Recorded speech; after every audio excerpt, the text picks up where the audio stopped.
Hello, Hi. and welcome back once again to Wheel Takes, a podcast about the Wheel of Time. I'm not happy.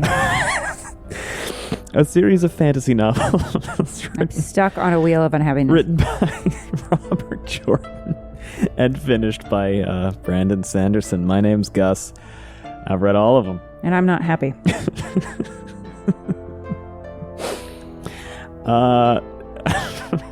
This podcast only contains spoilers for what Allie's already read. Spoilers. I'm not happy. It's everything up to and including Knife of Dreams, Chapter 9. Allie, I gotta ask, how you doing? I'm not good, Gus. I'm not good at all. I didn't think you would be. I'm not pleased. Based on the end of Chapter 9. I'm not happy. Before we do that, we're gonna thank a few folks. Oh my God, thank you. We're going to thank a few patrons. As a reminder, we are working our way through our backlog of patron thank yous, and we are thanking 5 folks a week until we're caught up. And also as a reminder to you, dear listener, if you are just looking to get into the meat of the episode, there is a timestamp below where you can skip ahead to. It doesn't include ads. So I'm going to tell you this. plus This will be the minutes. happiest I am this entire episode. So maybe make it last. First things first, thanks for the high five, Mateo C. Mateo C.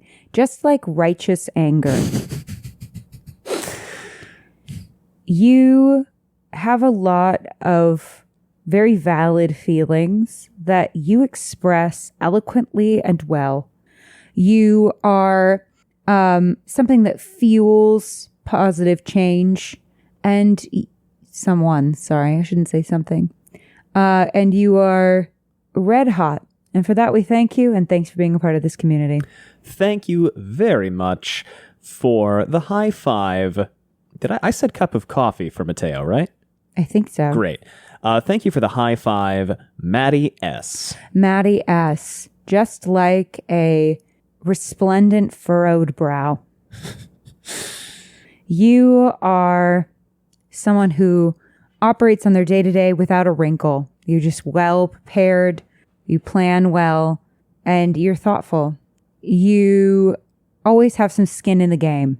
You care very deeply about the world and fight very hard for those you love. And you always have your eye on the prize. And for that, we thank you. And thanks for keeping our community what it is. Wait, nope. Thank you for being a part of this community. Thanks for the pint, Lorraine F. Lorraine F. Just like a felicitous clenched fist. You are strong. Life could shake you, but you will keep going. And you will give it the middle finger if need be, if is required. You always have your fingers on the pulse of what is going on. You're up to date, you're current, you're fashionable. You are somebody who just knows the hot goss and knows when to say the hot goss. You are also handy in a crisis. And for that, we thank you, and thank you for being a part of this community. Thanks for the cup of coffee, Antonio B. Antonio B, just like a benevolent swear word. All right. You are somebody who is my favorite thing. You are a great person to come to in a time of crisis. When we need to let off some steam. You are fun to say, fun to be around, generally fun. And you are also edgy. And for that, we thank you, and thank you for being a part of this community. And last for today, but certainly not least, thanks for the cup of coffee, Mariana G. Mariana G, just like a... It might be Mariana. If it is, that's also cool. Goddamn awesome. I like the embellishment. Very fun. Why not? Very fun. I don't think there are positive words left that I haven't really said at this point, so I'm going to get creative, you know what I mean? Goddamn awesome. Grudge. You One day you got to break out pulchritudinous. I already did. You did already? Yes. Get on my level. Oh, well. There you go. Get on my level. All right. What did I say? Grudge? Yes. You will get to your goals even if you have to crawl to get there, like the Grudge in the movie. I have not seen the movie. Well, then that reference is lost on you. Well, yes, You haven't seen The Grudge? No, I haven't seen The Grudge. All right, we're going to have a movie night because I've never seen it either, but I've seen I've of course Wikipedia'd the plot and watched the commercial because that's how I watch horror movies. And I'm like, okay, I have a general idea of what this is. But recently I've started watching horror movies for the first time. Anyway, you are also something that unites and connects. I mean, you know those people who have a grudge against the person you also have a grudge against? Yes. And it's like the best day when you both finally realize that you hate the same person. Not hate, dislike. We're talking about BEC type grudges here. Yes, right? like superfluous grudges. You know what I mean? Where like you're annoyed by a coworker for good reasons, and then you kind of float to someone else like, hey. No, the best is when someone comes to you and goes, what do you think about this person? Or because no one ever says that when they like someone. Do you know what I mean? I'm familiar. I feel like when somebody likes somebody, they're never going to ask someone else what they think of them. They're just going to be like, aren't they the best? I had a meeting recently, and I'll be very vague, of course, but I was meeting to plan something, and I was talking to this other person. They said, have you gotten in touch with such and such? And if so, how do do you think you'll be working with them? And also, what do you think? And we said, no, we haven't gotten in touch with that person. He said, okay, wonderful person. However, and like when someone else sees what you see, don't you feel like, listen, I, on the whole, tend toward liking people. Yes, of course. Like 99.9% of the time. It actually shocks me when I don't like somebody. Yes. You know what I mean? But every now and then I just meet somebody where I'm just like, the vibes are bad. The vibes are off. Something's wrong. Something's wrong. There's a mismatch. There's a mismatch, a disconnect. It just is not clicking. And I tend to click with people. I do. So it always is kind of like jarring when I don't. And I'm not for all markets for sure, which is fine. It might not even be their fault, but it is nice when like somebody comes to you and is like, how do you feel about so-and-so? And then you go, oh, But bringing it back to Mariana. Mariana, you who unite. Is great. I know. Yes, I was getting there. yeah, of course. Mariana, how do you feel about Gus right now? Brutal. Just kidding. I love you so much. And we love you, Mariana, because you unite us and you make us stronger. And also, though, you teach us the beauty of letting go and the peace at finding it in ourselves to forgive. Forgiveness is a powerful thing, Mariana, and you know that better than anyone. And you remind us of that all the time. And for that, we thank you. And thank you for being a part of this community, because ultimately, we're all out here just doing our best. It's true. That's what we have to remember. It's true. Forgiveness is beautiful. Unless they really suck. And shout out, just kidding. Speaking of forgiveness, shout out to Anthea, whose name I mispronounced like 11 times. Because when we thanked Anthea, I mentioned that Anthea was also the person who had pointed out that one of our episodes got cut in half. And I really hope I'm not screwing up your name now. Now Anthea has a grudge against us? Perhaps. I hope not. We'll find out. Anyway, or not. Anyway, Allie, we're gonna keep it moving. Now, how you had a lot of fun with, I would say, 75% of these chapters. Yes. Yes, 75% of these chapters. Pretty fun. The last page and a half of chapter 8 and the last 6 or so pages of chapter 9, I feel like kind of cratered the mood. Now here's the thing. Last night I had a very bad dream. It's true. It was a horrible, horrible dream. And I woke up this morning and I thought, am I really going to let a bad dream ruin my day? And the answer was yes. The answer was yes. Today was ruined. It was awful. No, it wasn't. It was fine. We read books all day. It was actually quite nice. But I'm going to give the same energy to these chapters. Allie, are you really going to let one moment of enslaving 3 women get in the way of your enjoyment? Yes. The answer is yes. Well, they let them out. I don't care. I'm not happy about this either. I am furious. I am outraged. I disliked this quite a bit when I reread it myself. I'm on Jolene's side for throwing rocks at Matt now. It's interesting because, you know, I think Jolene sucks. But Jolene has had the worst time. Let's discuss. Teslin has had the worst time. Oh.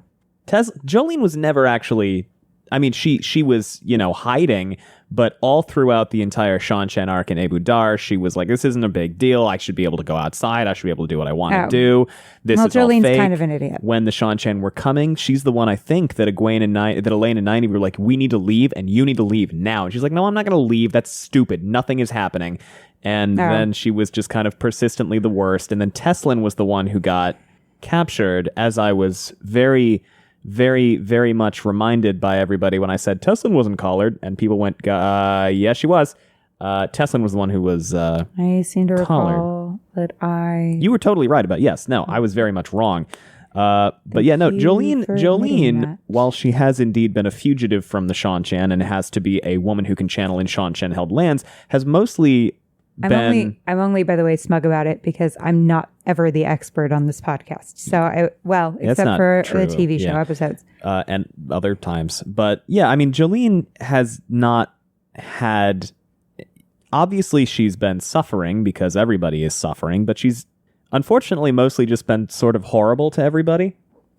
Although I agree with her wholeheartedly when she marches into the cabin and is like, Tuon, pack your shit, fuck you, and get out of our continent. Like, I 100% agree with her at that point. Is it tactful? No. Is she right? Yes.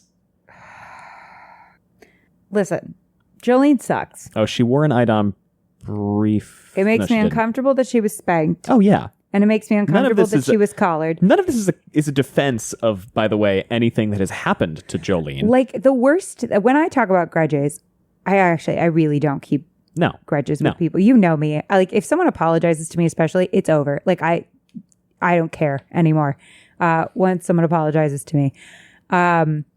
But the worst thing I want to have happen to someone who I do have a bad interaction with is like maybe a stubbed toe. Mm-hmm. You know? Maybe a soggy chip.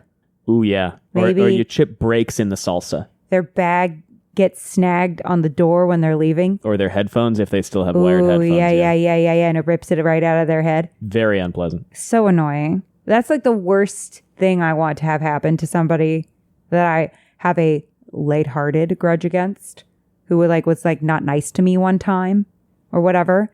But even if they were awful to me, I'm not a person that wishes ill. So this is like profoundly uncomfortable to me, you know, that this is happening to her, even though she sucks. Like, she'd have to suck more to me for this to be deserved. Mm-hmm. I don't like it. No, I don't like it either. I would like the Shan to change, please. I wonder... I'm hoping that happens. If part of this is kind of more pointed at Tuon as a character, kind of. What do you mean? This is, if anything, reinforcing her bad beliefs about women who can channel. Well, definitely, yes. Because I'm thinking about sort of what's going on here from a story flow perspective. Yeah, which is another reason why I'm not happy. Oh yeah, no, I'm not happy either. I'm not happy at all. Like, nobody goes, "Hey, Tuon," and then the tinkly music plays. Do do do do. It's right out of a after school special where they go, "Hey, Tuon, sit down for a second. Hey, do do do do. It's me, your friend. We're gonna say my name, even though that's unnatural in dialogue because this is poorly written. It's your friend Ashley. This thing you're writing now, yes, okay. Tuon, it's not okay to enslave people. Do do do do. They're just like you and me. Do, do, do, do, do. We are all people with beating hearts and hands and stuff. Da, da, da, da. And I think that if you took a second to really think about it, you'd realize that. Well, and then wait, and then yeah. I'm not done with my after school special. So then Tuon goes, gee, I never thought about it that way. But as you say it, I guess I was the one in the wrong. Yeah. Thanks, Tuon, for recognizing that. Hug it out? Absolutely. And then we hug it out. And there's a freeze frame? Of course. You it's the end of the episode. Frame, yeah. Now we do have... No. There has to be like a little girl comes in, the younger sister or something, and goes like, makes some kind of snarky catchphrase comment that everybody laughs at. Yeah. 5-on comes in and is like, they're hugging now? Ah, gee whiz. And then everyone goes, ha, ha, ha, ha. And then it's, executive produced by Tony Shalhoub. I don't know. I like Tony Shalhoub. He's great. I don't think he's producing after school specials. He's very entertaining, though. But yeah. No, he's definitely not. But it was the first name that came to mind. Yeah. Well, maybe we got 4 books left, right? We got 4 climactic books left. 3.5. 3 3/4. I'm hoping so. It's not that much time to unravel an entire oppressive regime. Well, do we have to unravel the whole thing? But the Empress is dead. Or do we just have to point Tuon's them? Probably the queen. Is it like a freighter where we just kind of have to turn it just enough to see that it's turning? Oh, no, I want that whole thing dismantled. I understand, and I agree with you.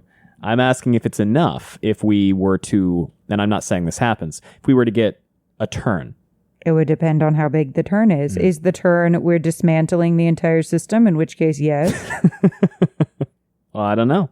We're having a complete about face about the slavery issue, then yeah, that might be enough. Maybe it's a total 180. Maybe it's a turn. Or maybe we just keep on going down the path we're going. I need a complete 180. I understand that. I completely understand you there. Can I have the book, by the way? I'm also it's over just there. Like a little what the fuck. Matt's not a good friend. He's up there with Perrin. Who's he a bad friend to in this case? Developing a crush on somebody who would enslave 2 out of his 5 friends. Oh yeah, no, that's... Or 4 friends. That's a lot. Like... That's a lot. Also, who would enslave his sovereign. Sir. I mean, the sovereign is one thing. I don't give that much of a shit about my boss. No, I'm just kidding. Okay, I don't have a boss. It's me.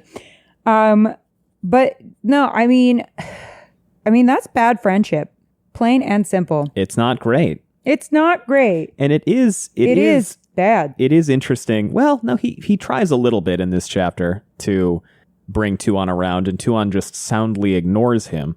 Now, for all of you going, Allie doesn't like the book. I talk so long about these. Yeah. If I didn't like them, I wouldn't be talking about them. But I am mad because it hurt my feelings again for like the 3rd episode in a row. It's been a rough patch. I have been going to bat for these books like you wouldn't believe. I've been down on the mat for these books. And they hurt me time and time again. It turns out that the thing beating me up that I went to the mat for is the book itself. It's been a rough stretch here. It's, I'm so, And then you all gaslight me and go, the slog doesn't exist. You are fucking high. You are fucking high if you think that the slog doesn't exist. I went from brains exploding to nothing happening for 3 books in a row. I cannot name one plot development that has happened for 3 books other than horrifying sexual trauma. Cleansing. I can name one plot point in 3 books that has happened. I think we're looking back towards the bulk of the what is commonly referred to as the slog. I do think that a lot of what defines it is that a lot of the plot lines that we have been excited about for so long stop. I just want the brains to be that are exploding to not be mine. Right. I need to see plot forwarding development, Robert. I have given you 3 books. I think I have been plenty generous. 4. Sir. 7, 8, 9, 10. 4 books now. 4 books. And you popped off a bit, I will admit, with the cleansing. Yeah. And the Shan fight stuff in 8, right? And they fixed the weather. And Fael got kidnapped. Because that has been such a fun plotline for all of us. Yeah, I don't know what else. The succession. The succession's been happening. Everyone is variably making peace with the Shan now. Egwene walked towards Tarvalon for a while. Succession, Roman and Shiv are in this? Yeah. Egwene walked towards Tarvalon and then teleported to Tarvalon, and then she got kidnapped. That was a thing. All right, fine. Now, I agree with you that, like, you compare that to what happens in book 4 alone, it's not. Meh. The middle books are absolutely not plot-driven books. Listen, I had a lot of excitement and hope when Galad stabbed Daemon Valda. I was like, we're going on the right track here. I'm seeing it, Robert. I'm seeing it again. You got your spark back, Jimmy boy. But I better be seeing more of that. And a little less, wow, she's hot when she has people under her control. He does think that, doesn't he? He does. Matt does think that she looks especially beautiful while she's got 3 women collared. Which I understand the, like, power thing there. However, Robert, you're brandishing the heated blanket controller. Robert, I will not tell you again. If I do not start seeing some plot forwarding momentum, there's not much that I can do to you. But I will be very displeased. My arms will cross once more. Now, admittedly, the other 80-ish% of these chapters, Matt gave Tuon a horse. And they invented cannon. And they invented artillery, yes. Now, that was kind of exciting. They did invent artillery. But also scary. Yes, and then Matt had a very bad dream. Now, I'm wondering if this is going to be like one of those things where, like, when you watch The Sound of Music for the first time ever with me, which was a weirdly adult point to watch The Sound of Music for the first time. Yes, it was 4 years ago. I had never seen it. I couldn't believe it. And you were like, when are the Nazis showing up for the whole, like, first half of the movie? You were like, when are they showing up? I know they show up. I know that that's an important part of the movie. When are they showing up? And then the Nazis showed up and you said, oh my God, no, go back to the happy children. Yeah, I did say that, yes. Yeah. So is that going to be me? With Matt inventing heavy arms fire and artillery? Well, just, yeah, in general. And introducing cannons to Tudor England?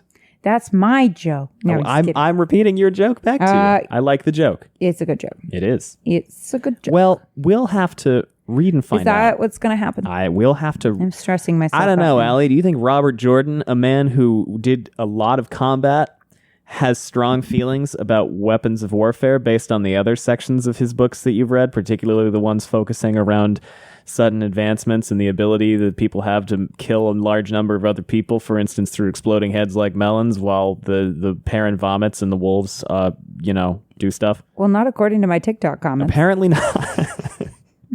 On that note, we're going to take a really quick break, and then we'll come back in with Chapter 8.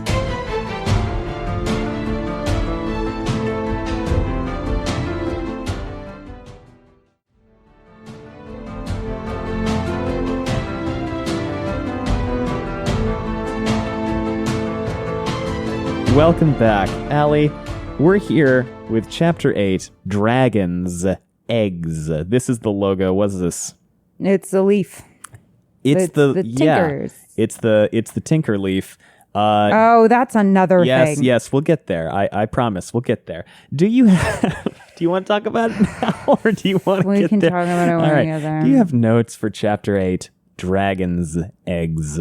Matt taking a page out of Perrin's book with that blacksmith's puzzle reference. Yes, I did think that as well. Robert Jordan was really on a kick. He must have gone to Cracker Barrel. Oh, man. And he went to one Ren Fair. Yeah. And he went to one things and he went, oh, shit. Ren Fair was like, oh, fuck. Fuck that. I'm going to put like 11 of these in here. That's one of those things where, like, this happens to me as a writer. And so I start to recognize it in other writers where, like, you'll read one fact or one word for the first time. Like, I think Sarah J. Maas recently learned the word belied because she has used it many times in her recent book. And I'm like, I see you, Sarah. You recently learned the word belied. Yeah, it's always fun when that happened. Now, you know what else I like? And this is a slight tangent, is when you can tell that a writer just really likes to use one word in particular as a descriptor. And that's not a diss. No, it's not. I just think it's funny. Brandon Sanderson uses the word, well, Robert Jordan says abruptly about 7 times a page. That's fine. It works. It's his style. Brandon Sanderson says the word whispered so much. When we get to his books, keep an eye out for how often people start whispering. Are you just saying that his characters are all just ASMRing all the time? Yes, absolutely. Hello, and welcome to Wielding. Yes. By Brandon Sanderson. Anyway. Okay. We just introduced Cannons to Tutor England. There it is. Oh, wrong button. There we go. They're almost the same color. I keep getting them confused. Okay, remember when I looked at you? This might be really stupid. Remember when I looked at you and I was reading and I just wrote down a joke? Oh, yeah. What was it? That I'm really proud of. You didn't tell me at the time. You might think this is really stupid. Aegianan and Veildomon married. I would ship them, but Aegianan has informed me she's shipless. That's very good. I have complicated feelings about the whole Leolwyn shipless Aegianan thing. I do too. Yeah. We'll discuss. Yeah. Are women in this book allowed to name their horses anything but Swallow? Apparently not. Now, If I had a nickel for every time there's a horse named Swallow in these books, there it is. I'd have two nickels. Which isn't a lot, but it's weird that it's happened twice. Shout out to Phineas and Ferb for that joke. Yeah, it's weird that it happened twice. You know what else I realized? There are 2 different positions called Seeker in this series. Yeah. There's the Shanshan Seekers, and then the head of a group of Tuatha is called a Seeker. No, they're just the same guy. It's the same dude. The Tuatha have been infiltrated by Almurat Moore. The Sheikah. Almurat Moore. He's on a mission. My favorite character in these books.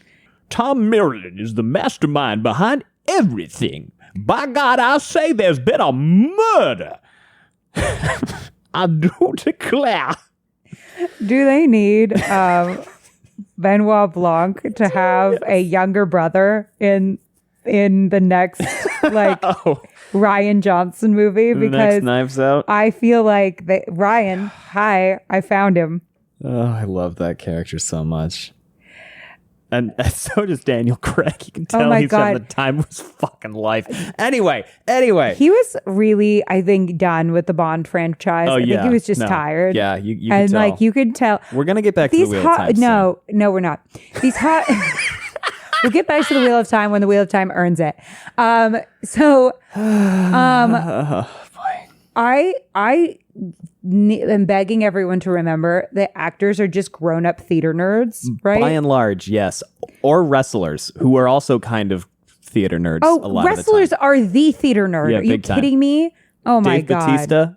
Yeah. Oh, my God. The Rock? They're the nerdiest of nerds. They're just in big boy suits. Yeah. So I need people to remember this, that they are just like these big, theatrical puppy dogs that for some reason we force to get hot.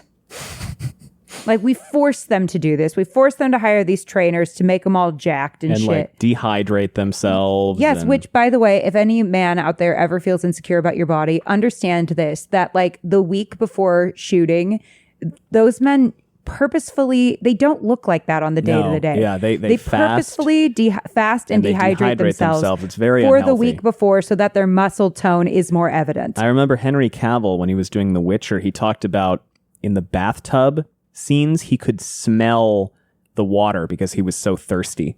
Yeah. Because he'd been dehydrated. This is extraordinarily unhealthy thing to do. Yeah, don't do it. Don't do this. He had been dehydrating himself to reduce the amount of subcutaneous water he had so his muscles would look.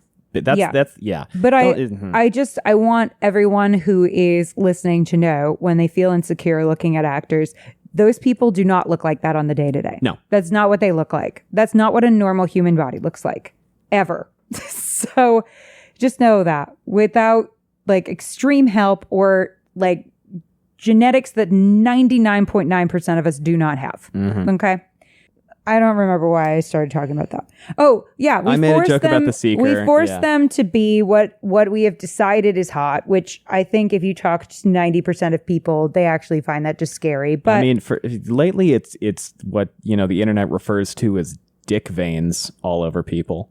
I know. Which is a lot. Whatever. You know what? Like, I don't think we should shame anybody for their bodies and whatever. That's not what I'm suggesting. I'm not suggesting there's anything wrong with it. I'm just saying it's a choice. I just think if you're cut as hell, good hot, for you. as we've learned in the Grinwell Cup, which will be coming this March. I've already made my list and divided it up and come up with the category names for the first round. But hotness is very subjective. It is so subjective. But why are we forcing Hugh Jackman to work out? Why are we forcing Daniel Craig to work out? They're so clearly so much happier dancing around on stage and being ridiculous detectives. And they put Chris Evans in a cardigan. Oh, and he seemed like he was having a great time. He was so happy in the cardigan.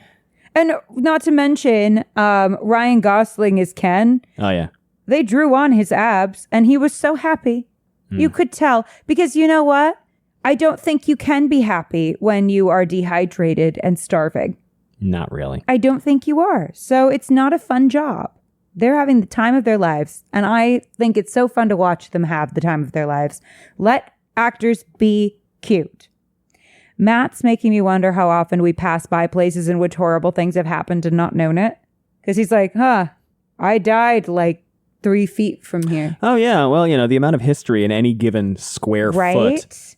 That's why I'm like, that was starting to really fuck with me. Yeah. That's when I turned to you and said, I'm having an existential crisis. Yes, it's nuts when you think about it too hard. And then you were which like, is why I don't. And I was like, I'm having an existential crisis. I thought, because this is the thing.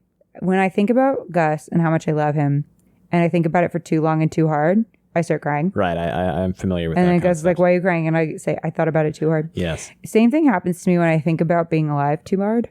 Do you know what I mean? Mm-hmm. Well, it's kind of like, and not to put anybody in existential crises, I'm going to veer a little bit away from that. But it's kind of like when you think about how there has existential crisis is coming for you. No, there has basically touch grass. How many things in your room can you see? There has basically only ever been the same amount of water on the planet as there currently is, pretty much. Okay. So like the water that we are using and drinking on the day-to-day basis was used and drunk by dinosaurs. It's the same water. I'm going to need a water bottle company to rebrand to Dinosaur Piss immediately. Dino Piss. That was not the right one. I'm so bad at the soundboard.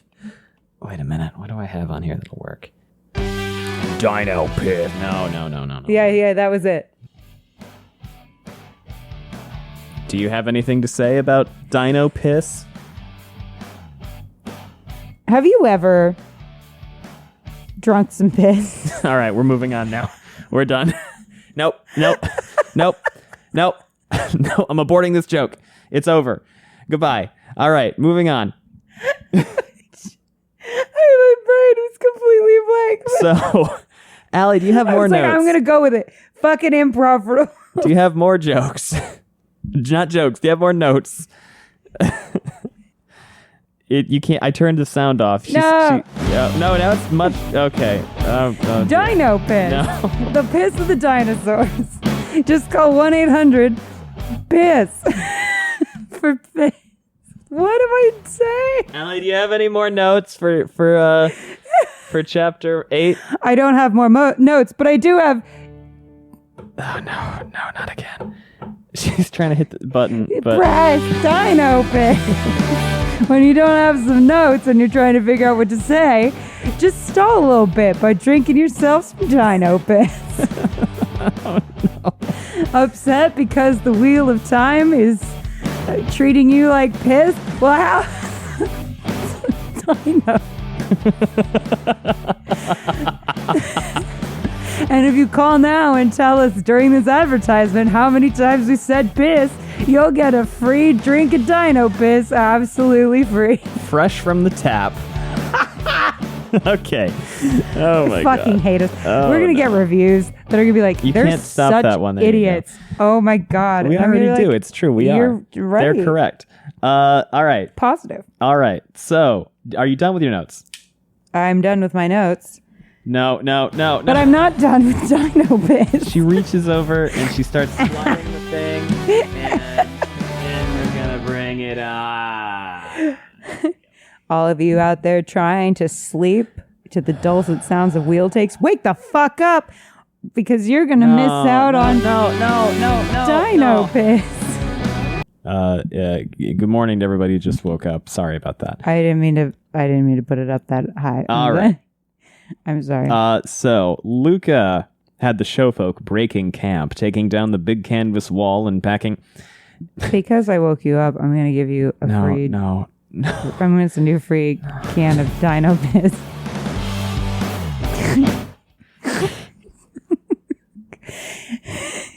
These people, these kind people. I didn't turn it up that loud that time. I use the podcast to help me fall asleep, and then what do we do? We troll them. I didn't mean... No, that I really didn't mean to turn it up that loud. I really didn't. Yeah, so I did. No, I think didn't. It's actually very sweet that people use the podcast to help them fall asleep. Anyway. I'm like the Calm app, obviously. That's what everyone says about me and my personality. So Matt's got dice in his head. Petra talks for like 3.5 pages, and Matt goes, "You just talked for like 3.5 pages about how, everything." About how, everything? I don't know. I mean, what does he talk about? He kind of talks, and he's like, "Well, we're strangers everywhere, you see, and a lot of people think they can take advantage of strangers, but if we let one man get away with it, 10 more will try, if not 100. Sometimes the local magistrate, or what passes for one, will uphold the law for us, too, but only sometimes, because we're strangers, and tomorrow or the next day we'll be gone, and everybody knows strangers are usually up to no good, so we have to stand up for ourselves." I don't think that's true. Well, that's the point. That's the point, is that it's a prejudice. No, I know. I do think that there are people in this world who actually think that way about strangers. Oh, yeah, no. Certainly it's better to be safe than sorry, but, I think there's a limit.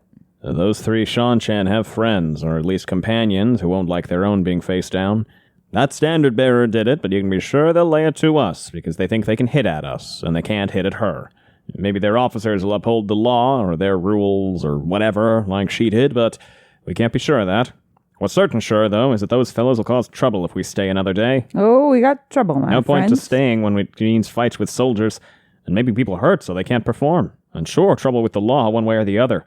With a capital T, that rhymes with P, and that stands for pool. Well, Luca will want to be on the road soon. You'll want to be seeing to your own horses. And yeah, so they start leaving. They go away for a while, and Matt is like, "I got to talk to Tuon more. I think she's cute." No, you don't. And we kind of talked about this a little bit last week, but it's just sort of continuing. I wonder if part of the reason... relationship is sponsored by... Fuck! Dino Piss. Oh, boy. I wonder if part of the... I wonder if part of the... Okay.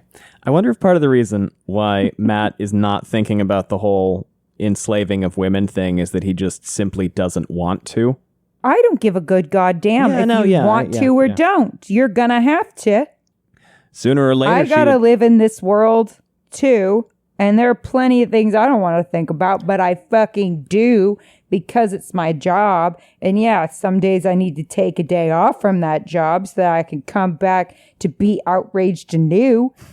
But I still do my goddamn job. Sooner or later, she would speak the words that completed the marriage ceremony, sure as water was wet, but that had only made it more urgent for him to find out what she was like, which had hardly been easy so far.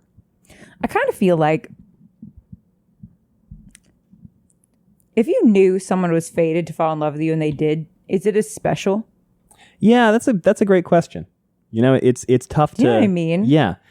Because I feel like part of the fun is the surprise. Well, I think that's also... And granted, I'm never surprised when someone falls in love with me, but I'm just kidding. I think that's also... we talked about this last week. I said I think Robert Jordan did such a good job with that, with Avienda.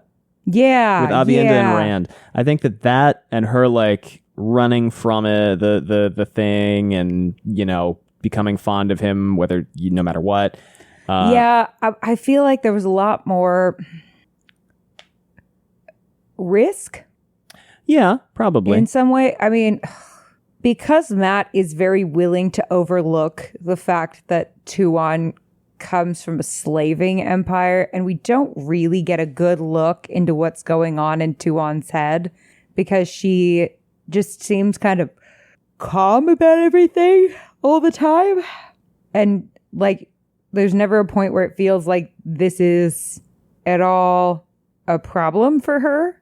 It doesn't because I feel like Rand and Aviendha had a lot more going on in terms of like Aviendha didn't really want to be a wise one, and becoming Rand's partner would put her at odds with Elaine, who she really cared for at this point. And also he would kind of symbolize her really not being able to be a maiden anymore. And Rand, on the other hand, had no idea what the fuck was going on with her. Yeah, he was focused on everything else. But also, he's like, the world is going to fall apart. And also, meanwhile, the maidens are trying to throw Aviendha at him at every opportunity. Not the maidens. The wise ones are throwing Aviendha. Maidens. Yeah, and the maidens.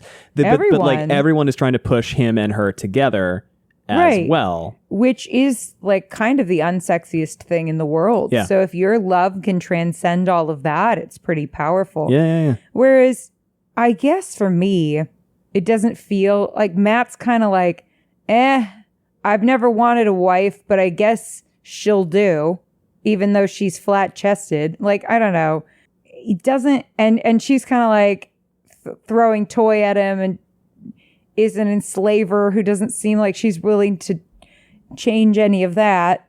I just don't like her like I like Aviendha. I think that's part of it. I don't like her at all. Well, she doesn't have as much depth to her character yet. I mean, we've had like 2 POVs from her ever. And not that we had a lot from Aviendha, we didn't.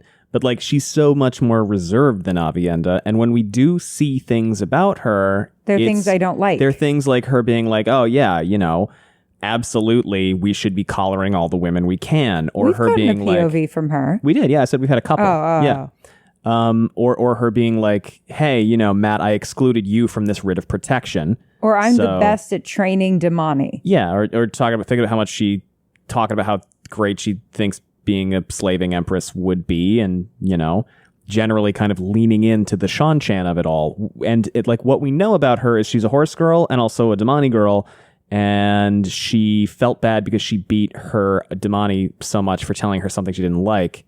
And we don't really I've not seen any redeeming qualities in her. She's good at board games, and like she hasn't really done anything. Well, that's a good foundation for a marriage. But I think the point I'm making there, and something that I think Matt is not thinking about as much in his POV, is like they seem to be tactical matches for one another, and she seems to be really enjoying what she considers to be, and Settle-Anon talks about this too, is like she seems to be really enjoying this game that they're playing where he's just like, I don't know, I guess I'm going to marry her, so I think I'll try to make her like me, I guess. And so I can get to know her better and make her cook for me and all this other stuff.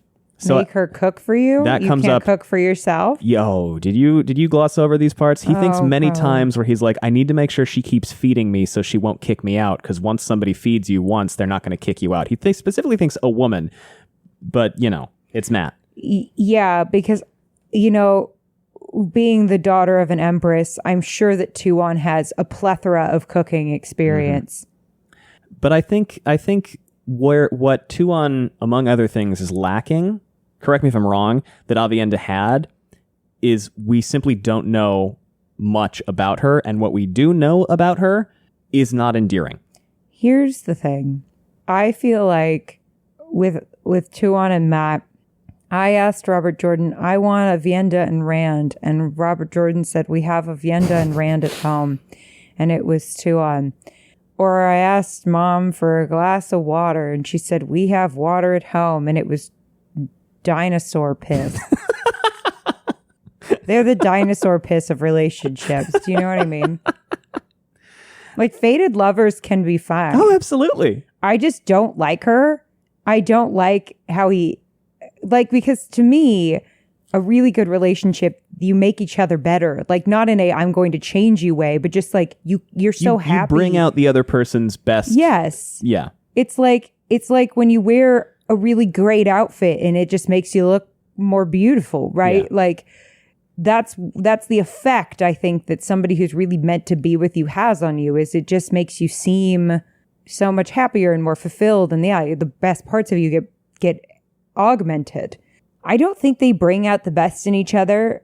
I don't root for either of them together. It feels like they both have like weird and unrealistic expectations for who the other will be for them. That's a good point. That's a very good point. Yeah. Because Avienda and Rand never really, and this was even something we knocked Rand for, was he was just like, you do your thing and I'm not going to, you just like, I'm not going to, you get it, go away because I don't want to mess you. Which, that level of detachment, obviously also not great. But like, yeah, I think it's a great point that it seems like Matt wants Tuon to be a certain type of partner, and Tuon probably wants Matt to be a certain type of partner. Yeah. And it just feels like, yeah, I mean, well, she does, because she holds him to her Shan Chan standards without ever bothering to explain any of them, really. Yeah. And she calls him toy, which bothers me. Yeah. And yeah, it just seems like they have these completely opposing ideas of who the other person should be. Yeah, he expects her to be this like wife who cooks for him. Well, that's never going to fucking happen. Or to have Selucia cook for him, or on her behalf. Yeah.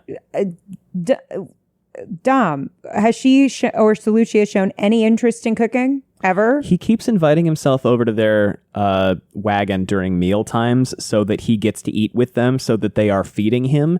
I think it's less like, it's not like a trad wife thing, right? Are you a dog? That's not the suggestion. Are husbands like dogs? Is that what is being said? Because I mean, once you feed a stray dog, it's hard to get rid of the dog. What he's thinking to himself, and we talked about this a little bit last week, I think that this concept, when you remove the gendered statement from it, is not untrue, which is that when somebody starts caring for you, it is hard for them to stop caring for you. And I don't mean caring for emotionally, I mean like taking care of you. It's difficult to withdraw that, right?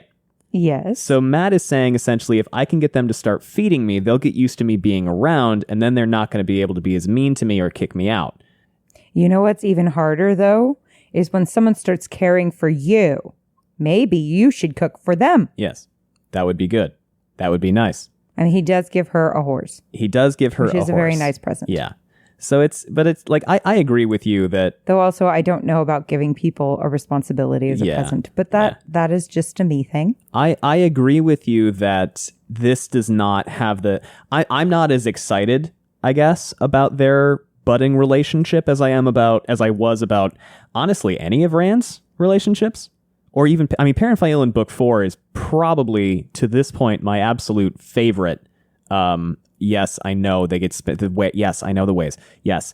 But everything except for that scene is like probably my favorite growing romance in this series so far. Parenphail, yeah. In everything except for the physical abuse of one another in the ways, which if we're going to memory hole so many other things, we can memory hole that. Well, and the other physical abuse. Well, yeah.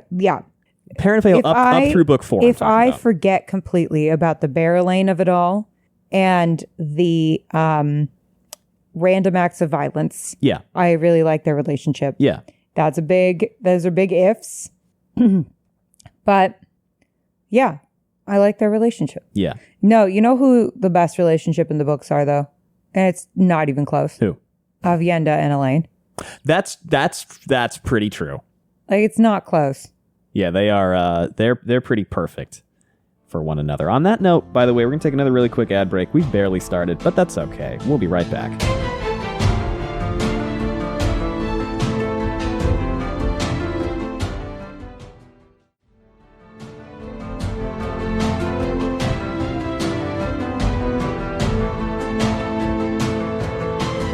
Welcome back once again. So Grump takes. Matt rides up with Tuon, and he's got the horse. They go to this town, and not yet. Luca keeps on stopping outside towns and having them perform, and the circus always does really well. And, he goes and talks to Aludra. And this is probably the thing that most people were looking forward to us talking about the most, because it is something you have been theorizing about for a long time. And it is... I knew it. It is, quite frankly, more exciting than Matt and Tuon's whatever is happening. I was kind of shipping Aludra and Matt, too. I was, too. Especially when you reminded me that they were, in fact, making out. They were into each other. I had completely forgotten like that they was have happening. Like interests in common. Yes. Come from similar backgrounds. He saved her life once. That's hot. Yes. I just kind of feel like... They're both very capable. They're both very intelligent. They both have a good sense of humor. I think she doesn't enslave people. I think it was also a little bit funny in like a cute way that both of them kind of thought they were coming out ahead when they were making out with each other. Yeah. Obviously, I'm not saying it should be transactional, but yeah, like, I don't know. I thought it was fun. I thought they were good for each other. I also liked that it was like the one relationship that we've seen so far where the man wasn't older than the woman. I thought that was kind of nice. She's like 35 probably. Which, it's still Robert Jordan. But I mean, Lan is what, 50? At least 40 something, and 90 was like 25. Yeah. So, I mean. Yeah. Yeah, you know what other relationship I actually like? Leo and Bail Domon. Yeah. I like that one. I like that one too. I wish we had seen kind of more of the development of that relationship, because she kind of just like gets on a boat with him and then comes back and they're kind of smitten kitten for each other. There's the stuff in book 2 when he's like, well, she's hot. Well, yeah, but going from she's hot to I'm getting married is like kind of a big jump. Yeah. You know what I mean? And the fact that she has owned or currently owns him. Yes. The Sean Chan of it all. Robert Jordan can't let us have nice things. He can't be clean. He can never be clean. No, there's not one couple in here that I'm like, yes, this unproblematic fave of ours. No. And if you start going, well, what about, no, there's not one except for Elaine and Avienda. And that was not on purpose. So he goes and talks to Aludra, and he determines correctly that she wants to make cannons. And she goes, well, you figured it out, I guess. Good for you, bud. Way to go. And then we figure out why the Illuminators wanted to keep their secrets so badly. Such a clever young man, she said finally. Me, I should watch my tongue. I always get into trouble when I make promises to clever young men. Never think I'll tell you the secrets that would make you blush, though. Not now. You're already juggling 2 women, it seems. And me. I will not be juggled. Who are the 2 women? Tuon and Aegeon and Leolwyn. Oh. I don't know what the secrets that would make him blush are. Sounds sexual? It's definitely sexual. Yep. Don't know what that means.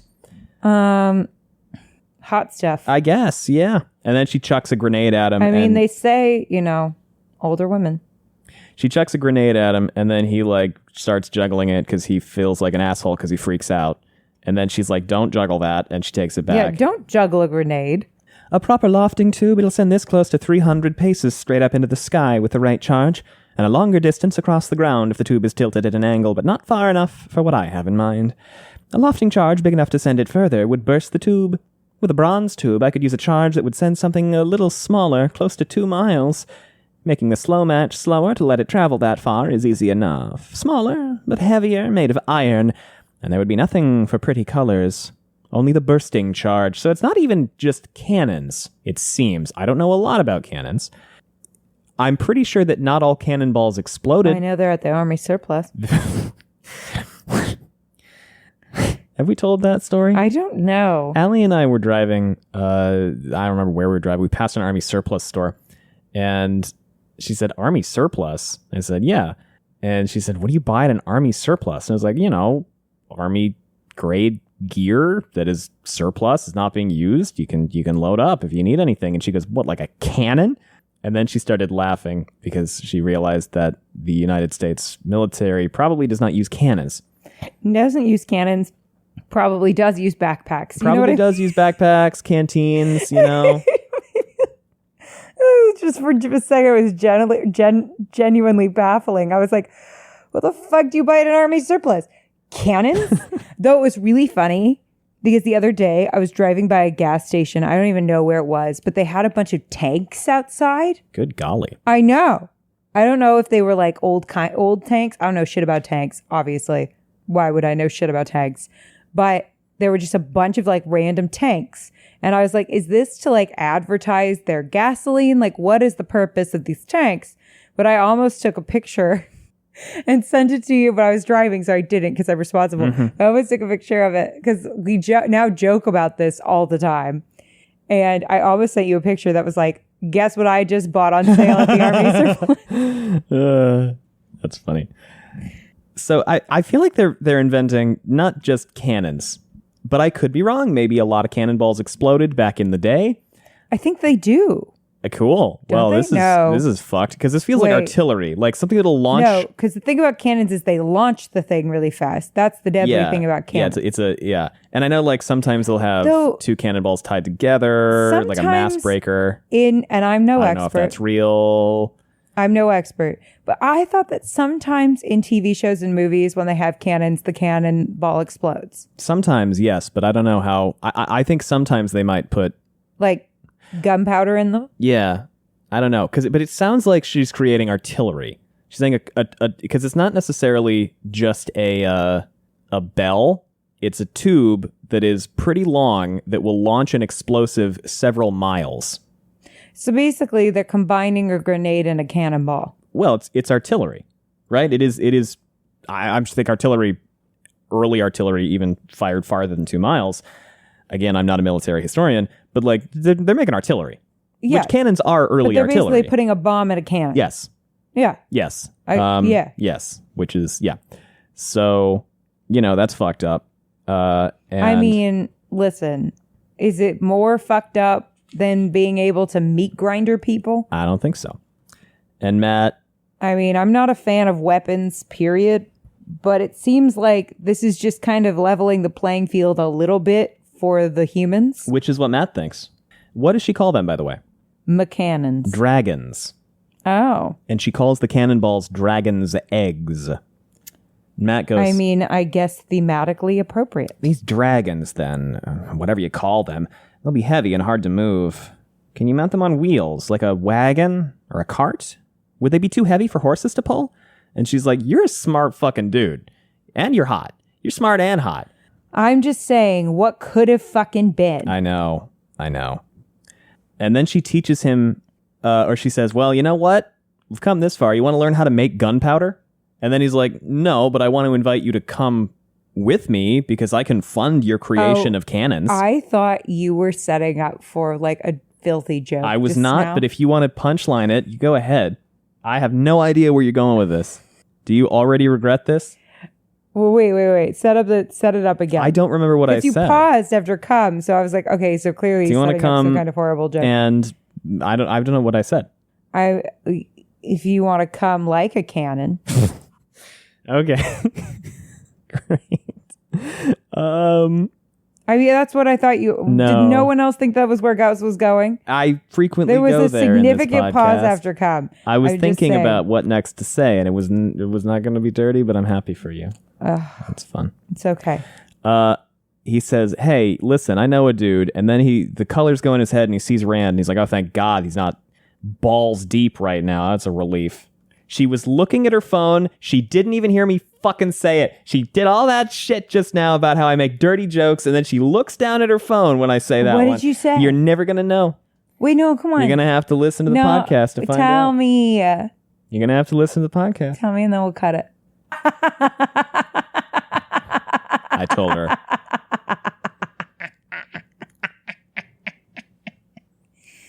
That would be so traumatizing. And he's like, that's been happening a lot lately. Like, I'm just trying to imagine accidentally being able to... This would get so in the way of shit because I'd be like, you can't mention Rand to me at all, ever. And they'd be like, but sir.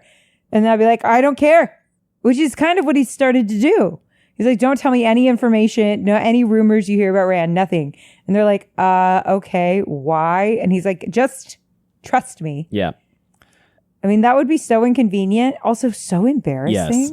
But he's like, hey, so, I can get you a guy. God, when Karen reunites with Fail, I hope they don't think about him for like a really long time. He's like, I can find you a dude who can get, who can fund this shit. She's like, who the fuck can fund this shit? And he goes, well, the Dragon Reborn. She's like, the Dragon my ass. And that was terrible. And she's like, all right, sure, great, I'll come with you, and, that's great. And she shakes hands with him, and then the one set of dice stops rolling. Because they invented cannons. Yes, they agreed to create artillery, and one of the dice stopped roll. How do you feel about this? Well, apparently Matt was fated to invent cannons. Or to not. Or to help facilitate. Oh, no, come on. Well, no, but I'm saying it's dice, right? So it's like, it's a crossroads. Well, either he's going to invent heavy weaponry, or he's going to not invent Well, and then artillery. It makes you wonder if that means that, like, the tide of the whole of the last battle partially rested on Matt being able to invent cannons. This is, where is it? Does that make sense? This is one of my favorite paragraphs in the early part of this book that I'm going to read. A hollow thump came from inside the enclosure, and acrid smoke billowed over the canvas wall. Moments later, the night flower bloomed in the darkness above Runyon Crossing, a great ball of red and green streaks. It bloomed again and again in his dreams that night, and for many nights after. But there, it bloomed among charging horsemen and massed pikes, rending flesh as he had once seen stone rent by fireworks. In his dreams, he tried to catch the things with his hands, tried to stop them, yet they rained down in unending streams on 100 battlefields. In his dreams, he wept for the death and destruction, and somehow it seemed that the rattling of the dice in his head sounded like laughter. Not his laughter, the Dark One's laughter. But these books aren't about trauma. I War trauma. love that paragraph. I love that paragraph. It kind of makes me wonder after the person who invented, like, the people who invented cannons, the people who invented guns, the people who invented swords, right? Like, I just wonder about those people. Because obviously Oppenheimer. Right, yeah, that's what I'm thinking of. Right? A whole movie about it. You got a 3.5 hour long movie made about him, basically having this dream. Yeah, but I've never really stopped to consider the person who invented, like, the bayonet, whether that ever bothered them, So the next day, Egion and Leolwyn and Domon get married. Yeah, kind of out of nowhere. They just do it. They're just like, fuck it. Why is Leolwyn going along with this? And I'm calling her Leolwyn because I know she's not real, but the character calls herself Leolwyn. So I'm just going to go with that. It's very respectful of you guys. I think it's a little shitty. Like, here's the thing. I'm going to take a brief detour to talk about this. The way that she acquired the name Leolwyn was shitty and bad. And so Matt going like, you're not really going to let Tuon decide these things about you, and continuing to call her Egianan, that is well-intentioned. I understand why he's doing it. That I get. This change in her identity was not her choice. However, she has decided to accept it. And if anything, kind of embrace it, I feel like. Because I do feel a little bit in these bits like she's sort of starting to deprogram a little bit. Yeah. No, she definitely is. And the fact is that removing herself from the blood and allowing herself to be removed from the blood and have lost everything she's worked towards is part of what has allowed her to begin deprogramming. Well, and she's kind of started to own that, right? Yeah, like absolutely. She started to kind of be proud of it, it seems like. And so I know where you're going with this. May I? Yeah, please. May I say, not calling someone what they want to be called is shitty. Yes. And obviously, Robert Jordan is not 2020s, whatever, thinking about current stuff around dead naming when he's writing this, I don't think. Oh, definitely not. No, come on, no. And I'm not suggesting that anything along those lines, but I do, yeah, it is shitty to not call somebody what they want to be called. But if I woke up tomorrow and decided I wanted to be called Dick Nose, like, I'm allowed. Yeah. And you should call me what I want to be called, even if it's Dick Nose. But I think, I don't understand why that's hard. Because Leolwyn has leaned so hard into this, and because she's like, well, shit, hold on. The fact that I'm embracing this means, one, I can marry Domon now. Yeah. Right? And two, like, I can afford to be a little more loose with how I behave as a Shanshan. I'm going to kind of lean into this. It's almost as if being a Shan-chan is dumb and oppressive and everyone should hate it. And I don't know, because it feels a little bit like she's starting to turn around. Yes. And so I stan Eggy on it because she's had like, she was presented with new information and she changed. Tuon has been presented with new information and done my least favorite thing that people do, which is double down. And in fact, I feel like that's kind of deliberate, right? Because she's doubled down and she even said, because Matt tells her in chapter 9, you can do this, you could learn to do this too. And she goes, yeah, but I'm not going to. Oh, yeah. No, here's the thing. Could Robert Jordan be using Tuon's character to be like a juxtaposition to Eggy Onin? Or Leigh Elwyn. I'm so sorry. Thank you, Leigh Elwyn. Yeah. I mean, again, all she that isn't stuff. real, so. Totally. Doesn't mean that I root for her and Matt, though. No. As a result. In fact, I'm really hoping that Robert Jordan gives us an Uno reverse and is like, you aren't fated after all. Go hook up with Aludra. Or like, yeah, you're married, but it's in name only. I don't even want that. Sure. I don't like Tuon. I don't like her. I don't want my boy Matt, for all of his faults, and we've been through them many times, I don't want him to be with her. I don't like her. I'm dragging myself kicking and screaming into this marriage. Yeah, I get that. Kicking and screaming. And well, she hasn't exactly done anything. Maybe she'll change. She hasn't exactly done anything yet to make you like her. No, I don't like her. Except, well, there's one thing. She wouldn't let Matt be upset about Rena dying. All right, that was the one thing. That was one thing. Yes. Well, that was the only thing. Rena is someone I want horrible thing to happen to. Yes. So. She deserves it. Yes. So, they get married, and he's like, what the fuck? Good work. Congrats. Congratulations, kind of blew up my cover story, so I think I should have probably been told. Domon, congratulations, Mistress Domon. The light shine on you both. And she goes, my name is Leigh Elwyn Shipless Cawthon. That's the name I was given, and the name I'll die with. And a good name it is, since it helped me reach a decision I should have made weeks ago. Frowning, she looked sideways at Domon. You do understand why I couldn't take your name, don't you, Bale? No, lass, Domon replied gently. But I will take you with any name you do care to use, so long as you be my wife. I told you that. Okay. First of all, co-sign on let a woman decide whether or not she's going to take a man's name. Domon, 10 out of 10. Understanding king. But you don't need to understand the reason. No, you don't. No. But that's what he says. He goes like, I don't get it. But you know what? That's okay.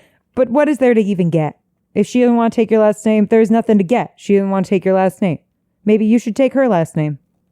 Maybe Shipless would be a great name for a captain. Captain Shipless? So, which technically he is right now. Matt kind of moves out front of Tuon's tent. She goes, are you placing yourself as my guard now? And he goes, no. I'm just hoping for more glimpses of you. And then she and Seleucia start giggling at him, and he throws up his hands and thinks women and gets confused. And then there's all this stuff about his servants. Well, he said something flirty. Why is he surprised that they giggled about it? Yeah. And then there's all this stuff about his servants, and then like Noel and Oliver keep playing snakes and foxes. I get confused a little bit at the like, I don't understand women when it's like you flirted with them, they reacted to you flirting with them, and then you're like, I don't get it. I know.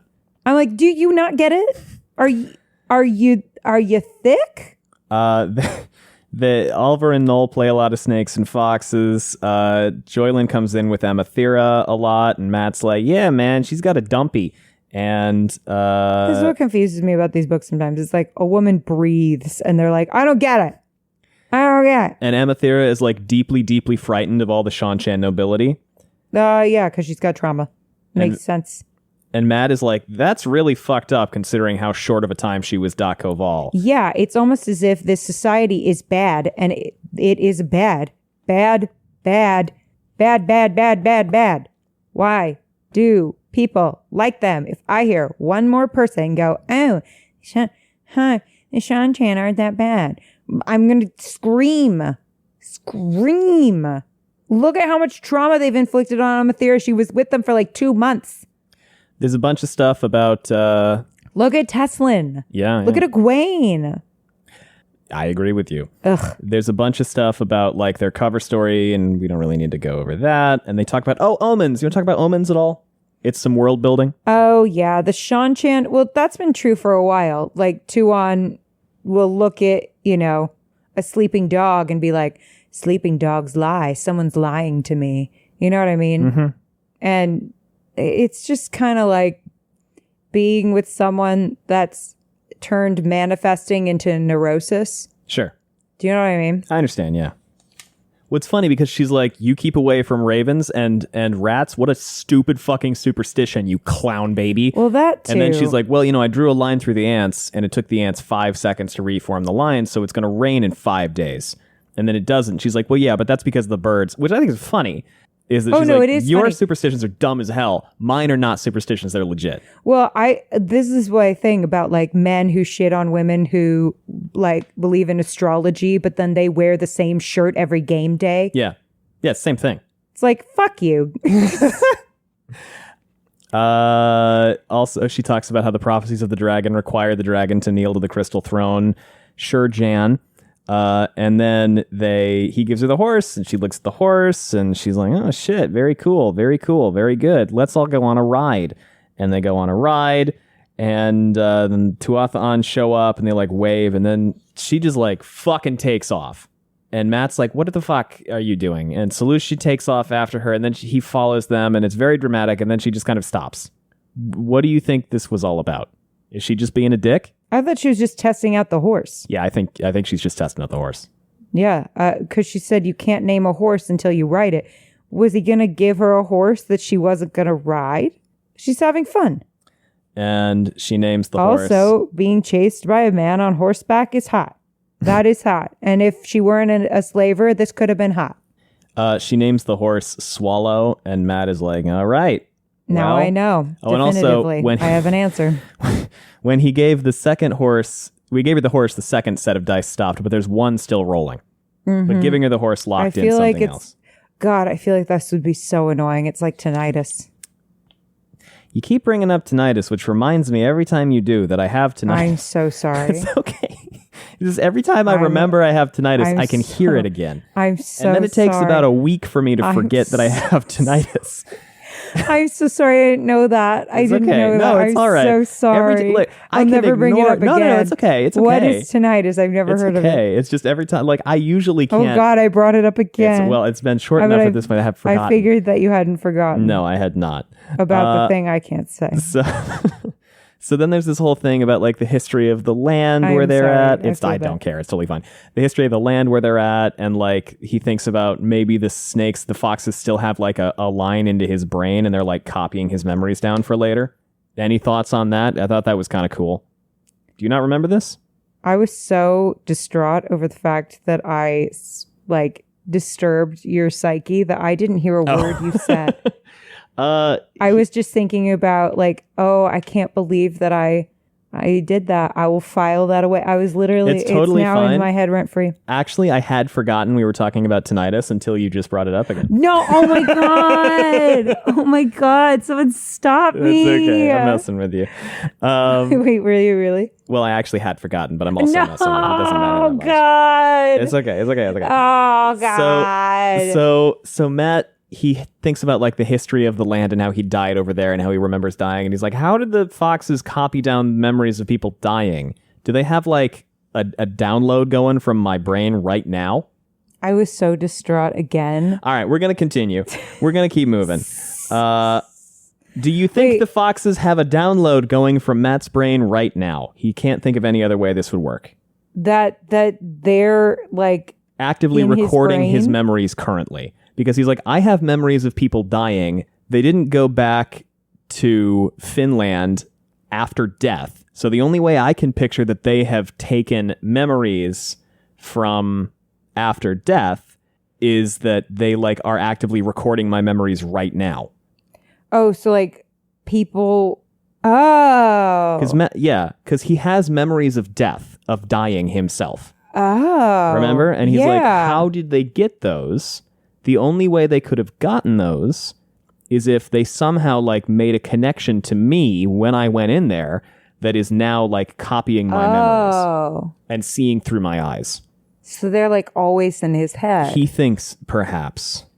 Huh. And Okay.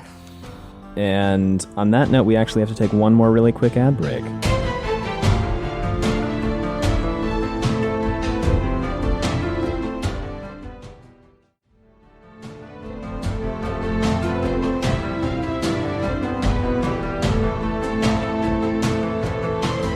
So the Tuatha come up and they're like, "Hey, buddy, are you is this guy bothering you?" And Matt is like, "They could very easily say, yes, this guy is bothering me, just to fuck with them and to fuck with me. I hope they don't do that." And then the Seeker comes and talks to him for a while, and he's like, "Hey, man, where you going?" And he's like, "Oh, man, yeah, we're heading into Shanshan territory. We hear they're fucking awesome. You know, we get harassed a lot other places, but like they don't have any prejudices against us specifically." Whereas a lot of other people do. So, like, we're going to go hang out with them because they're not going to harass us the same way everybody else Yet. would. Yeah. I agree with everything you're thinking. Walk into the sea. Let me say one thing only as well.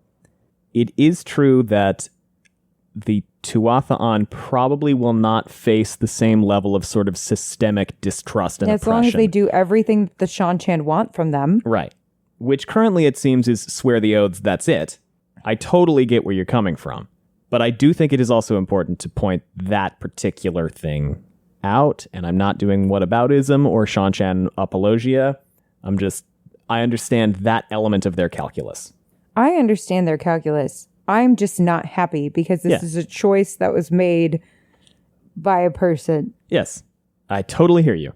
100%. I understand that we're getting into the complexities, but I don't feel like we are. Do you know what I mean?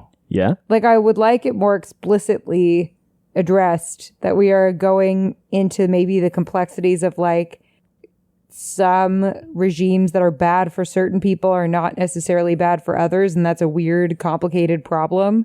But I don't feel like... And maybe we'll get into it later. About how, you know, I guess... some police states are good for some people, maybe, but ultimately, I think the goal should be that a society is good for all the people. Yes, that is generally the goal. I agree with you. Like I have concerns. And they're like, well, no worries. Like if one of our girls starts to channel, we'll do what we always do and just send them to the White Tower. And I'm like, oh yeah, because that's going to be easy to do. Yeah, that is a little naive, I think. A bit. Going to let them go? Yeah, exactly. Like, what if they channel in the marketplace? You dumb tits. Listen, I do think the Tinkers are a little bit dumb idiot. I get that. Just a little bit. I get that. Like, I'm all for peace, right? Like, I'm all for it. But, like, not defending yourself is dumb. Like, don't start shit. But maybe don't let yourself become a doormat either. I do think that the Tinker philosophy is a little... Dumb idiot? Yeah, black and white, I guess, and sort of... I kind of think any black and white thinking is dumb idiot. Yeah, I get that. You know what I mean? Like, it's just... it's nice, but, like, let's also be realistic about the world that we live in. Do you know what I mean? Yeah. Well, the Tuatha also are written with this sort of holier-than-thou attitude towards violence. Well, they're also a little annoying. I'm going to be honest. Yeah. And, like, you know, they cast Aram out because he touches a sword and all that. I'm not trying to victim blame, but have you tried being a little less annoying? Fuck. Sorry. I'm so sorry. I didn't mean it. I didn't mean it. They seem lovely. No, they fucking don't. Name one Tuatha that you like in the books. I like the dogs. You like the dogs. Yeah. I just in the show, I like them. Yeah. But in the books, they're a little dumb and they're a little holier than thou and wildly unrealistic. Yeah. And wildly intolerant of somebody whose mother was just slaughtered in front of him. Yeah. I don't know. I think any society that's like, you don't agree with us, then we can't associate with you, is dumb. Yeah. You know, it's just a problem. So they're like, yeah, man, we're going to go hang out with the Shanchan. And Matt is like, it kind of sucks over there for, in some ways, it kind of sucks. There's some harsh laws. This Shanchan you're talking about seems to be a popular fellow. People bring him up a lot. The whole women who can channel thing, you know about that? And they're like, yeah, man, no, it's good. We're good. And then they leave. They and oppress other people, but we'll probably do fine. The Tuon and Seleucia get all the women giggling, and Matt is like, what the fuck did they tell them? What the fuck? God damn it. Now I want to know what the fuck they were laughing about. And they don't tell him. And that's the end of chapter... Oh, that's not... What did you tell them? Matt asks sourly. No, that's none of your business now, is it, Toy? Tuon replied. It's probably some shit about you and Seleucia how she thinks your butt's cute. Laughed. Oh, she bloody cackled. She did. He decided he was better off not knowing. Women just purely enjoyed planting needles in a man. And that's the Matsogyny end ends the chapter. Chapter 8.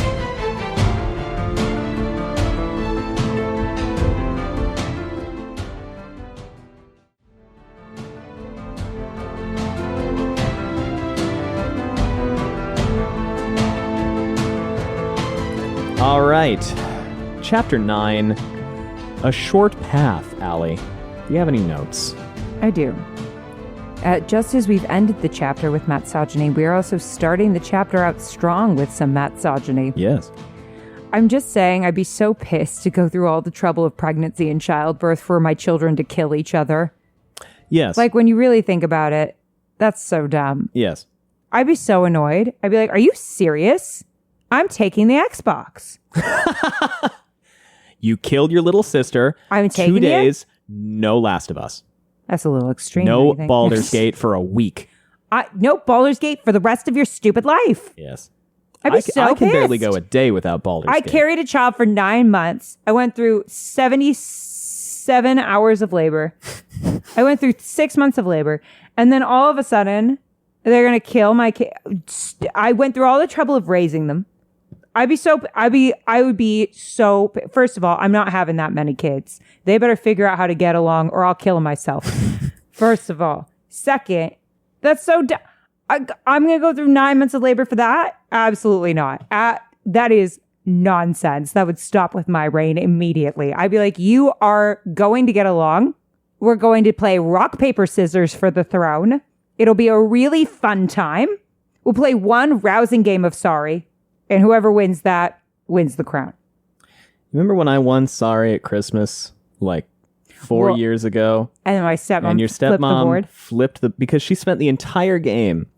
Well, okay, here's understandably the thing. so. You won every game that night that we played. Saying, Gus is going to win. Everybody should focus on Gus. And I said, Sorry is a luck-based game with about 2% of actual skill. Well, but you had won every game we played that night. If I win, it's because I get lucky. She was also in the lead at the time. And so all of us were like, sure. All right. And I sympathize with wanting to get me out. I had been winning a lot of games. I totally get it. I understand. And then all of the cards started going my way, and then I won from last place out of nowhere, and she threw the board in the air, not in an angry way. She threw the board in the air and said, "Winner cleans up," and ran out. It was very, very funny. It was at New Year's? Yeah, it was a funny New Year's. It was entirely deserved. Yeah. But that's what we would do. We play a rousing game of Sorry. That's what my family does to get out its frustrations with one another. We scream sorry in each other's faces.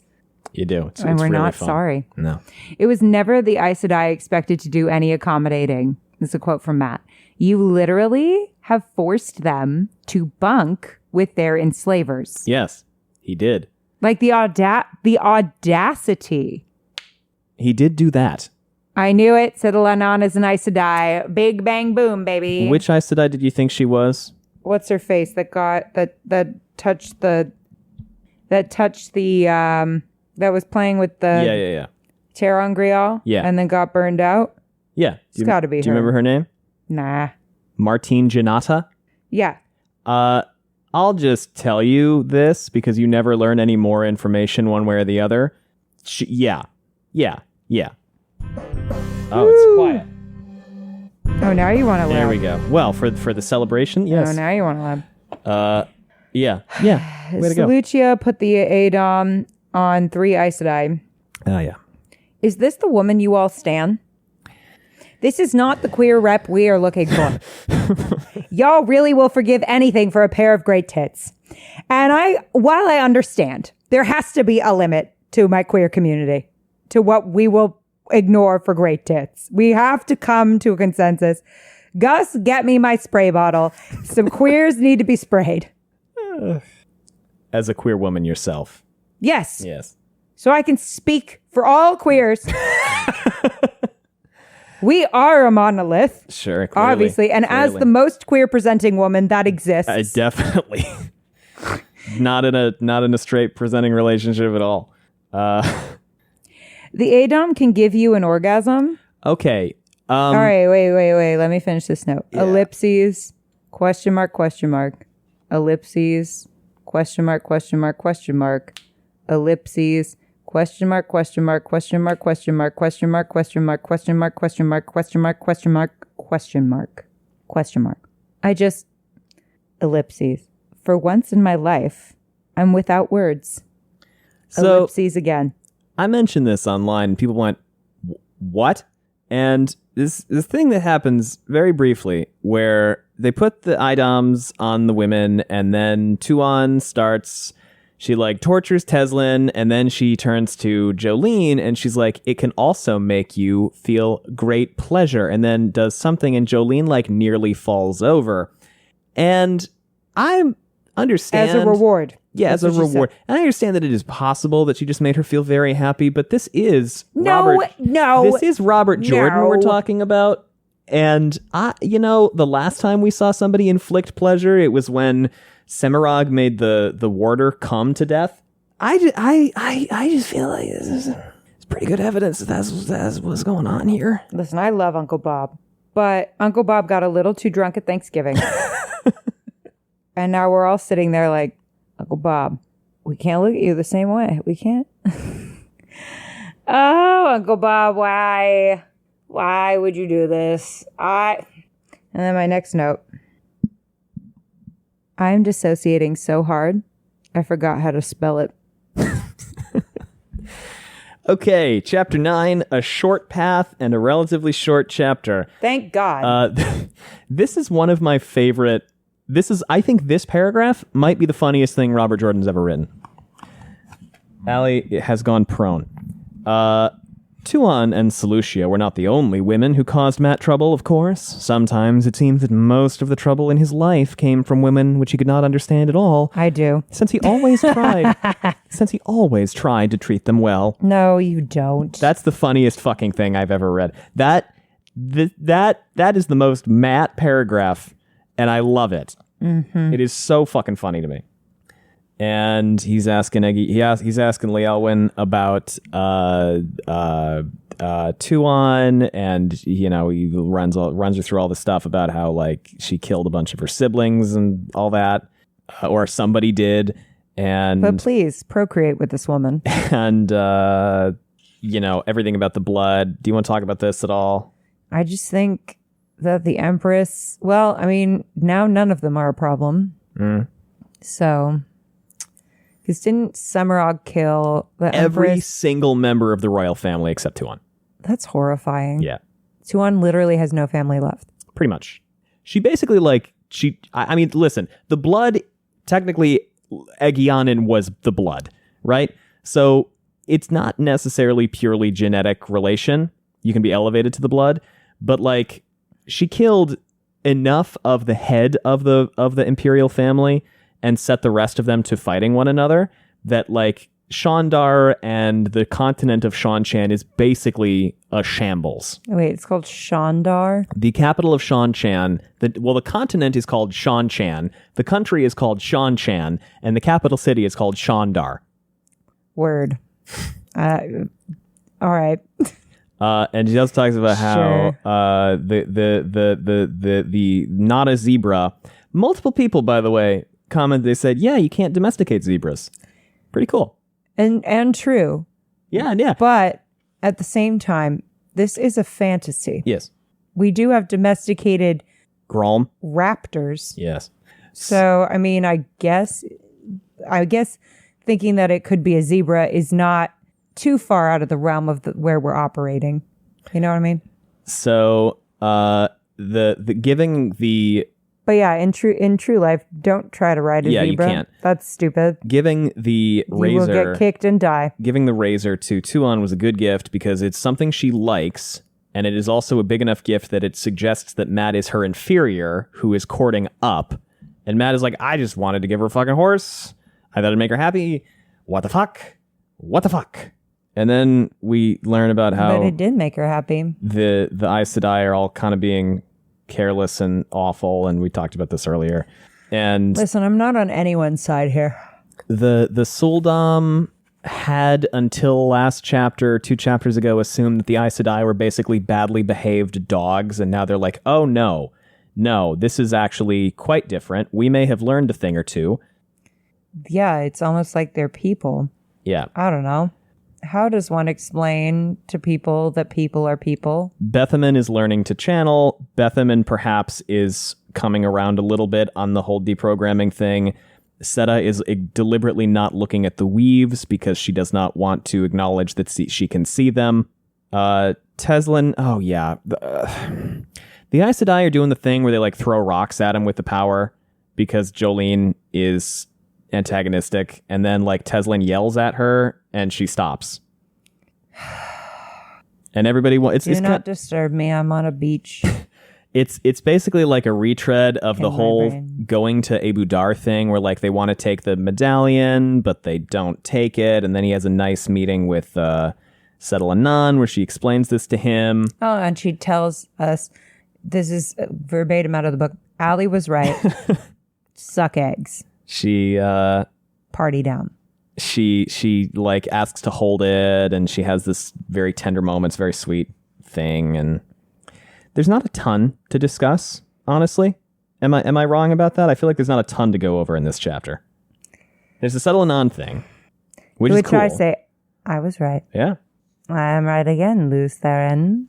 But I mean, other than the incident where I was like, Matt, you're not gonna talk to your girl about how this is problematic? Yeah, unfortunately, his takeaway is you all need to stop bothering Tuon. That is how he ultimately comes out of this, as he says, leave her alone and stop being a dick to her. Which I don't. I mean, I think one out for Matt. We My can friend do better. is in a toxic relationship.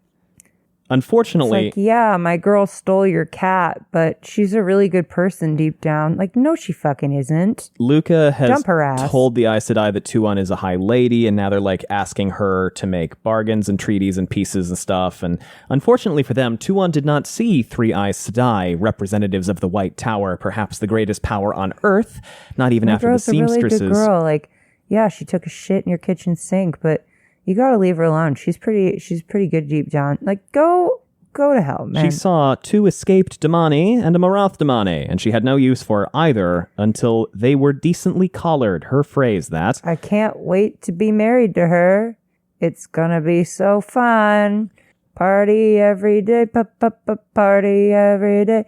I got a feeling that tonight's gonna be a good night. Tonight's gonna be a good night. So he's having dinner, and Oliver and Noel are talking, and Noel is telling stories about Malkir. Tonight's gonna be a good night. Noel is talking about the 7 towers of Malkir and Shol Arbella, the city of 10,000 bells, and Arafel, and all manner of borderland wonders, strange spires made of crystal harder than steel, and a metal bowl 100 paces across set into a hillside, and the like. He's totally Jane Farstrider's cousin. And then Jolene... Jane Farstrider's cousin over here. Jolene, Teslin, and Edicina come in, and Jolene has, frankly, a very reasonable comment where she says... Your people have brought a war to these lands such as we have not seen since the War of the 100 Years, perhaps not since the Trolloc Wars. Tarmangaiden is approaching, and this war must end before it comes, lest it bring disaster to the whole world. It threatens no less than that. So, there will be an end to your petulance. And then unfortunately she starts doing this. You will carry our offer to whoever commands among you. There can be peace until you return to your own lands across the sea, or you can face the full might of the White Tower, followed by every throne from the borderlands to the Sea of Storms. The Oberlin seat has likely summoned them against you already. I've heard of vast borderland armies already in the south, and other armies moving. Better to end this without more bloodshed, though, so avert your people's destruction and help bring peace. Now, I understand where you're coming from. I don't think this is the best way to say this, but, the sentiment, I understand. I mean, do we want to nicely tell colonizers to get off of our fucking property? No. I agree with... Listen, I was also Team Barrelane when Barrelane was like, ha ha ha, fuck you, to Tylee. Yeah. I totally get it. Yeah. I mean, listen. Probably you don't want to fuck too much with the people with the collars. Yeah. But at the same time, they want to collar you regardless of whether or not you're nice to them. That's so true. I don't know if we need to be nice to them. And then Seleucia collars them and all this stuff happens. I hate it.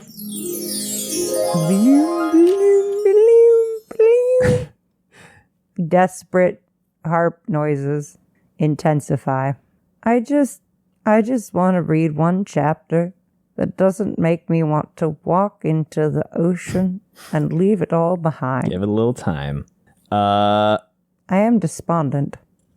Oh, I like this. So all this stuff happens. I'm skipping like 3 pages. Yeah. And then she channels at Matt and the weave disappears and she goes, "How did you do that, Toy? The weave melted when it touched you." It's a gift, precious. As he stood up, Seleucia started towards him, crouching, her hands outstretched and pleading. Fear painted her face. "You must not," she began. "No," Tuon said sharply. Seleucia straightened and backed away, though she kept her eyes on him. Strangely, the fear vanished from her expression. He shook his head in wonder. Yeah, what do you think is going on here?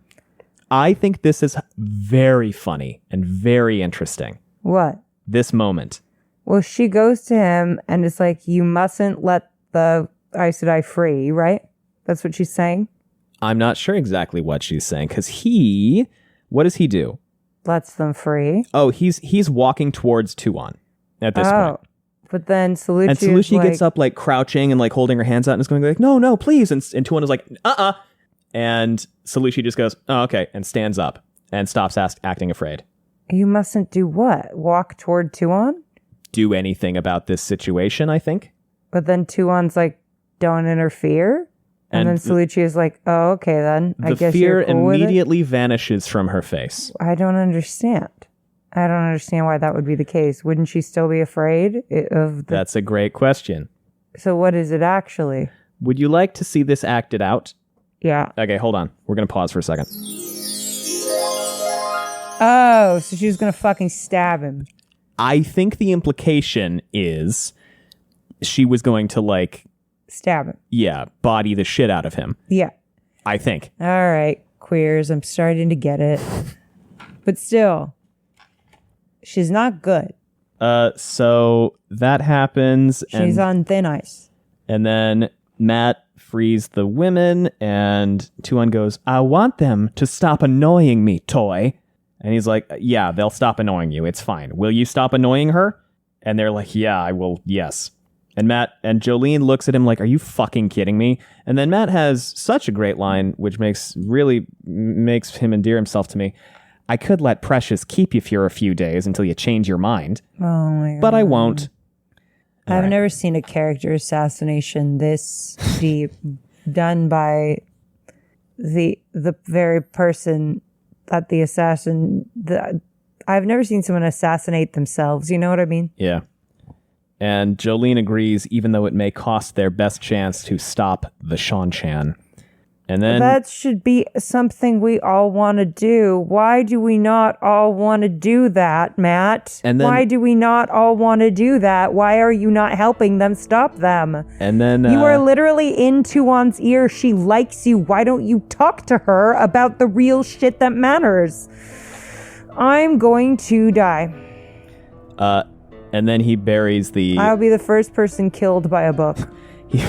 He buries the Idam, and it rains on him, and he's having a terrible night, and that's the end of chapter 9. I'm having a terrible night because of you. Why won't people talk to each other about their shitty things that they're doing? Why won't they do it, Gus? Yeah, I know.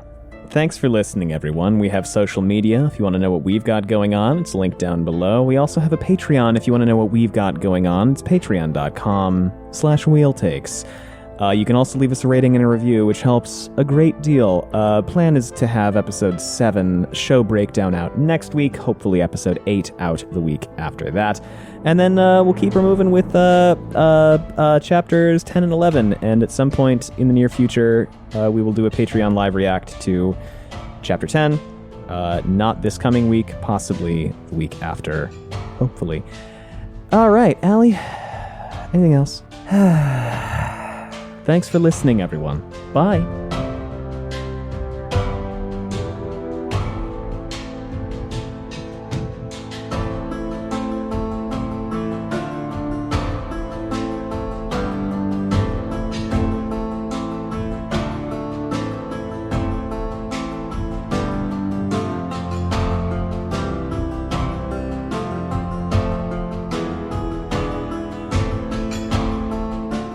Thank you again for listening. This was Wheel Takes with Allie and Gus.